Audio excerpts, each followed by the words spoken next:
welcome back. Here we go down the road at half the speed we need. The Midnight Express, the old Tour Glide, taking us down the road for a little bit of a chat here today. I did a video a while back about me being a firefighter and why I chose to do that. And then I was asked about masonry and being a Freemason. Really, guys, all I can tell you about Freemasonry is just what it means to me. And it's something I think I hear every Mason say at some point, is that after he gets into it, he wished he would have did it earlier in his life. And certainly that's the case for me. Of course, I did try to get into it when I was in my early 20s, but I was still kind of rough around the edges, you could say, kind of rough as a cob still. But the boys made the right decision. They made me wait till I got a little bit older. And but anyway, getting away from that, what Freemasonry means to me is that I belong to something that's bigger than myself, and it's being with brothers on an equal level. I love Freemasonry. I love everything about it. And of course, I've always been into doing charity work and stuff like that. As a wrestler, which I'll make another video about pro wrestling one of these days. I've done a lot of stuff in my life. You know, I'm not one of these guys that just wanted to come to the end of my life and say, you know, I wish I would have did this and I wish I would have did that. I was one of the guys that just went out there and did it and tried to do it to the best of my ability and enjoy life and enjoy living. But getting back to masonry, I mean, it's everything that makes a good person better. And that's kind of the slogan, is making good men better. You know, I grew up in masonry, kind of like firefighting. I grew up in it. I was always around it. My grandpa Claude, who passed away a year before I was born, so I never actually got to meet my grandpa Higdon, but he was a mason, a shriner. He did all those things, and it was very important to him. And of course, my Uncle Jay, he is a mason. My cousins, I got family all in masonry, and it's kind of one of those things that was like firefighting. It's just always been intertwined in my life, and enjoying in masonry. You know, a lot of people say that they joined and it wasn't what they thought it was going to be. That's because they tried to research it and they looked up stuff online, and after they got into it, they found out that it really wasn't what they thought it was going to be. You know, because everybody keeps searching for that hidden secret. There really is no secret. I mean, you know, it's just a fraternity. It's just good men coming together, working in the community, trying to do things for the community, trying to help each other, and especially like now in these hard times that we're having with coronavirus. You know, we've got our brothers that we can depend on. And when I say we got our brothers, you know, there's a lot of things out there that claim brotherhood, but I've been involved in a lot of stuff, but I've never had the brotherhood that I've had since I became a Freemason. And I've already went through the lodge, through the chairs, and I'm a past master. And people say, well, you go through and you reach the highest pinnacle, you lose interest in it. Well, that's not the case for me, because I want to see the next brother succeed. I want to see the next brother go around and do what I did. You know, that's kind of the ambition of being in a lodge, is that you get the chance to go through and learn, and you keep learning, and you have to relearn. There's just a lot of stuff to learn. But you know, what would be my suggestion to any young man who's out there, and he may have the thought that he wants to be a Freemason? Well, hey, absolutely. I would tell you, to be a Freemason, you got to ask a Freemason. And if you're going to do it, go all the way with it. Don't just take it and do one step or two steps and then give up on it and quit on it. Go all the way with it, because I promise you, and you'll hear this from every man who is a mason, you'll hear this every single time, is when you go all the way through and you do all the steps, you never regret it. There's never a regret about being a Freemason. There's never a regret about what it takes, and it takes dedication. You know, this is not something that a lodge is just going to hand you because you want it. You actually have to get in there, you have to work at it, you have to strive for it, and you can earn it. This is not something that is unattainable. If I can do it, guys, anybody can do it. But it's definitely something that I wish that I would have been a little more even keeled, I'll say, a little more a little less me. And I wish I would have just kept going for what I was trying to get out of it, of my life then. And I wish I would have been a little more low-key, and I could have become a Mason earlier in my life. But it all worked out the way it's supposed to. So to say that, to say this, is that if you want to be a Freemason, ask one. Go through the steps. I promise you, you will never regret becoming a Mason. And I know guys that are younger than me that keep saying, well, I don't have time, you know, or they're big on social media, or, you know, and that's kind of one of the problems with the world right now. And it's not just in Freemasonry is being taken with it. It's everyone. That there's so much to do and so little time to do it. And you got the internet. You've got a world of knowledge at your fingertips. But yeah, I mean, I would never tell somebody not to become a Freemason, because what it means to me is it means the world to me. I mean, I love being a Mason. I take it seriously. I take everything about it seriously. Everything that I do inside the lodge, I take it serious. If a brother needs my help, I take it serious. And I'll tell you something, guys, there's been a couple of times that if I hadn't have had my lodge brothers, I probably wouldn't have made it as far as I did, because, you know, life gets hard. And it's not like it's one of those things that we mean to happen. You know, life just creeps up on you, and life just happens. And it's not always in your control as to how you control, you know, you don't have control over everything, is what I'm trying to say. But yeah, I mean, I would definitely suggest that people join Freemasonry. I seriously do not believe that you would have any apprehensions about being a Freemason.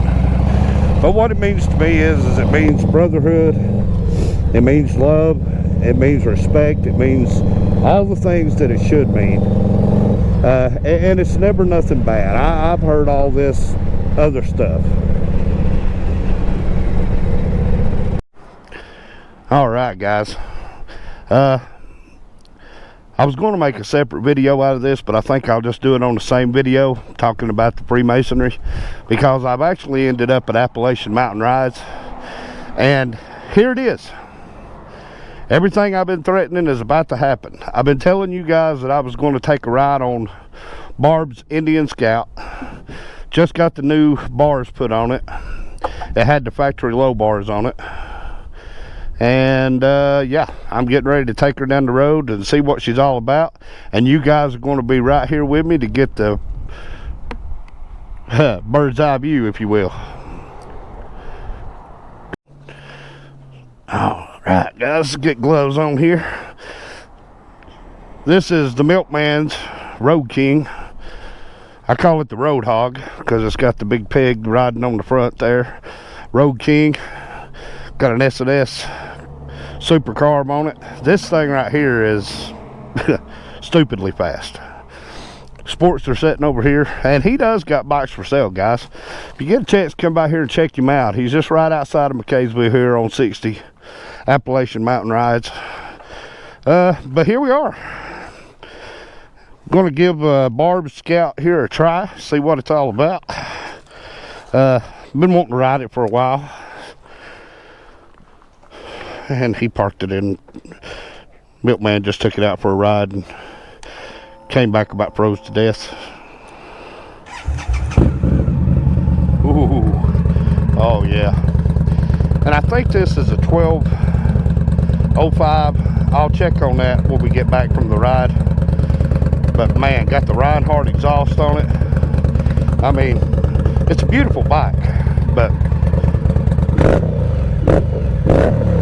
oh yeah, that's tough right there. All right, let's see if we can get out of the parking lot on it. Been a while since I've rode a bike that has this stance. This stance is a little different than my bike. Of course, as she said, it's a beautiful Tour Glide, the Midnight Express. All right. What direction do I want to go? I think I'll go back up 60 a little ways.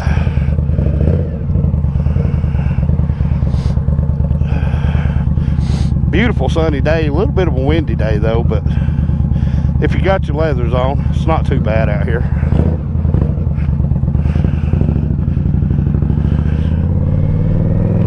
All right, guys. Oh my God. Oh yeah, she's throaty. Oh wow. Okay. I really was expecting some muscle, but good grief. This thing's got power to to spare. Third gear, and she got the third gear real quick. Wow.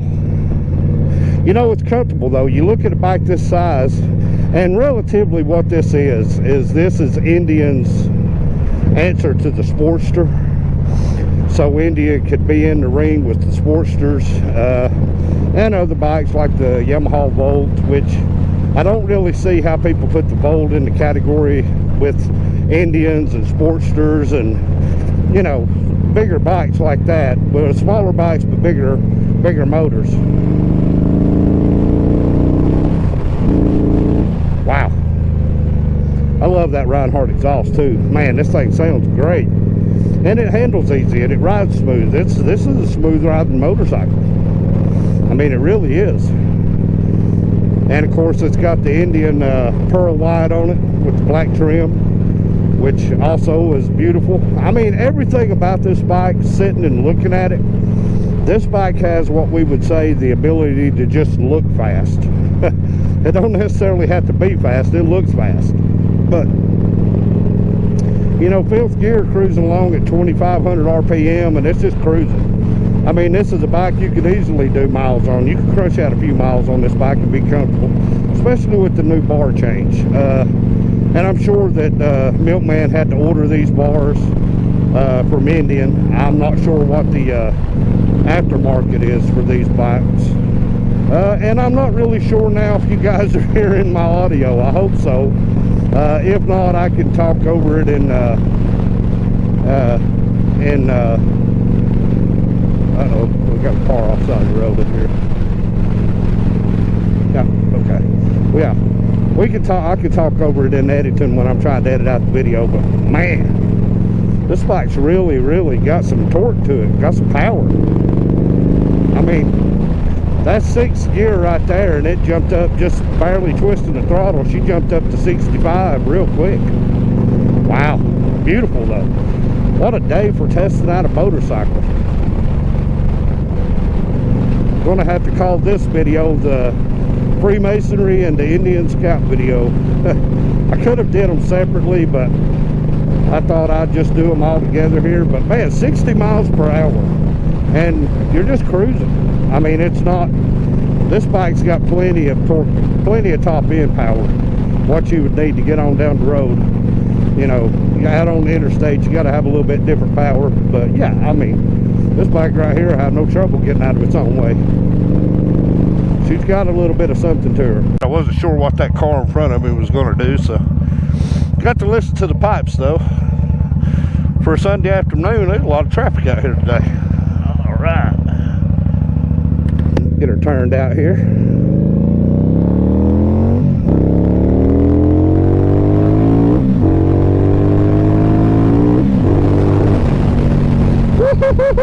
Yeah. Oh yeah. Oh yeah. Wow. Yeah. This bike right here, guys, I don't know if you're in the market or even thinking about an Indian motorcycle, but if you are, this is it.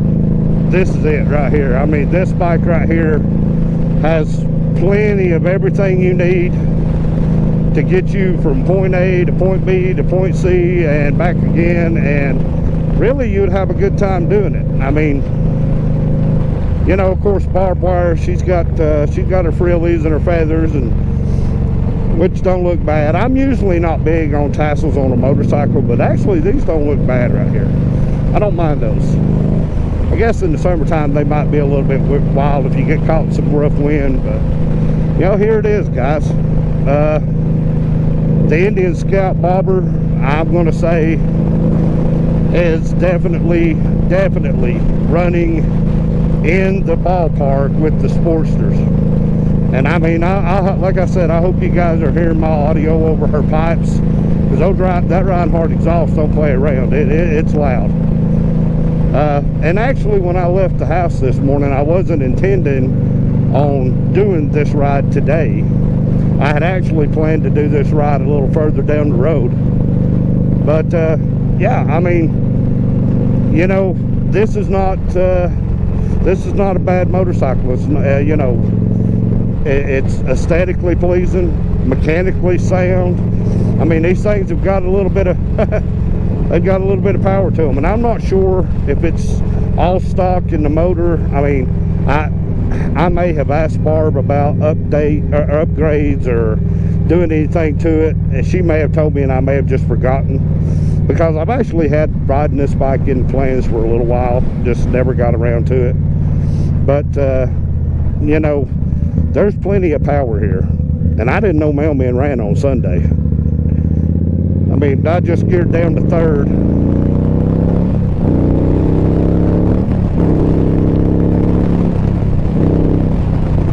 Yeah. I love my friends. They say, here, take our motorcycles, go for a ride, see how you like it.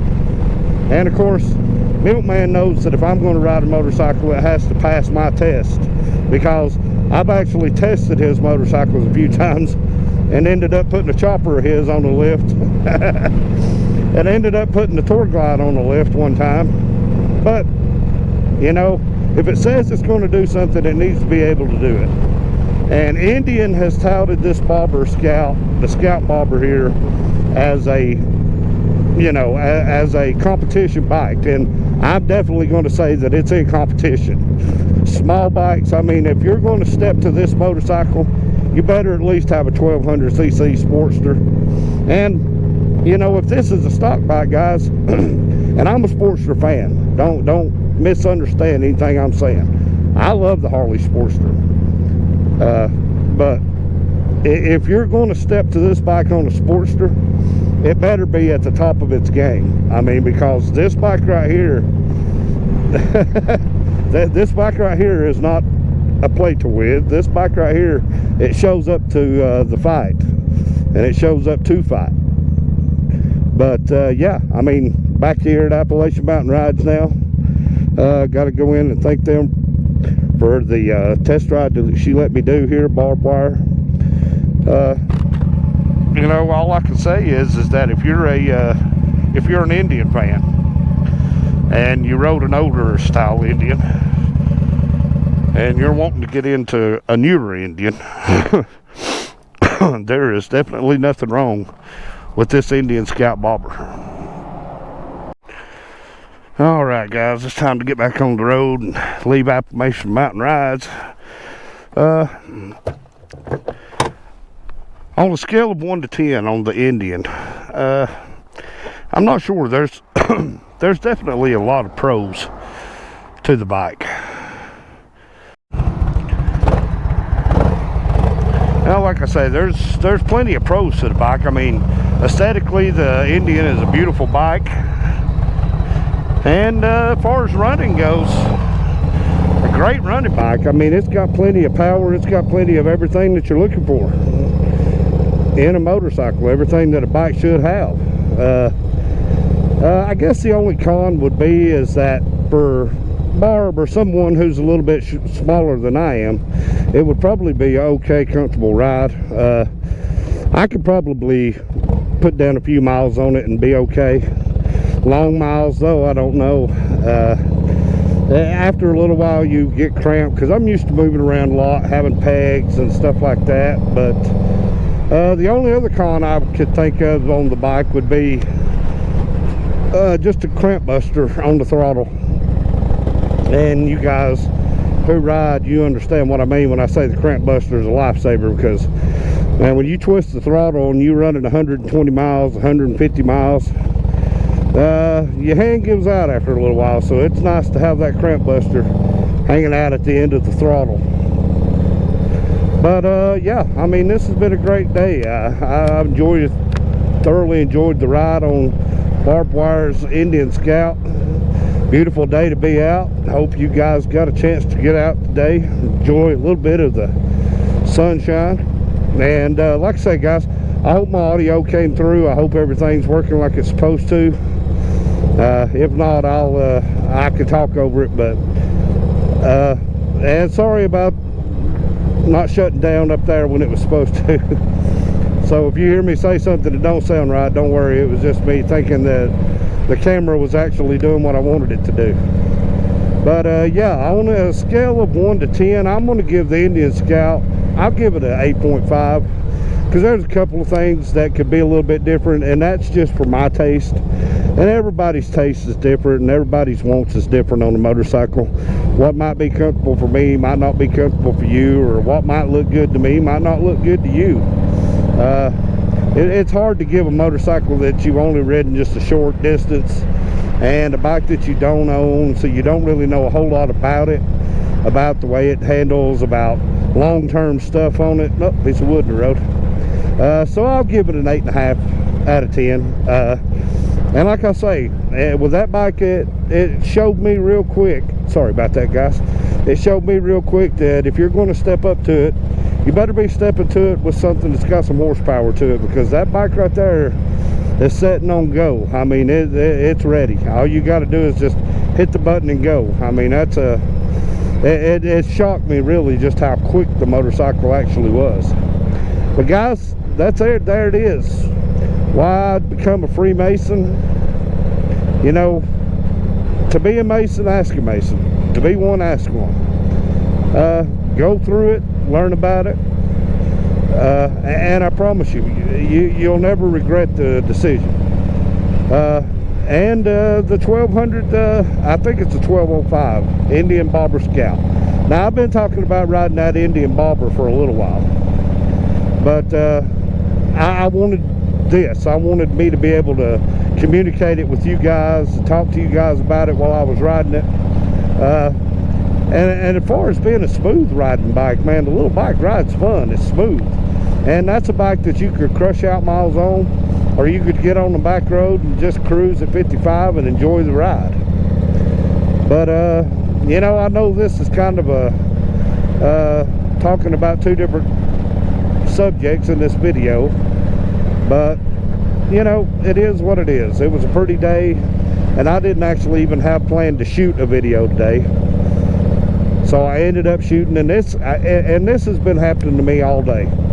As you guys can tell, watching the cameras, riding with me, I have been behind cars all day long, it seems like. But nonetheless, so guys, let me know what you think. How are we doing on T-Bone's Southern Ride?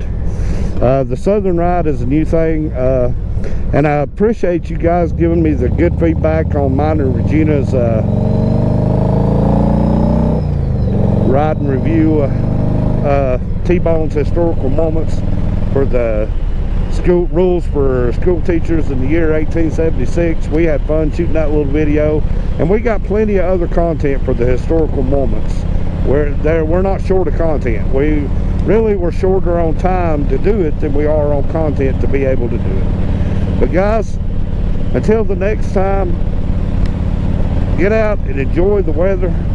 We're getting closer to spring every day. Every day that goes by is a day closer to spring and summer, and I'm ready for it. I'm ready for winter to be over. But guys, until next time, this has been T-Bone's Southern Ride.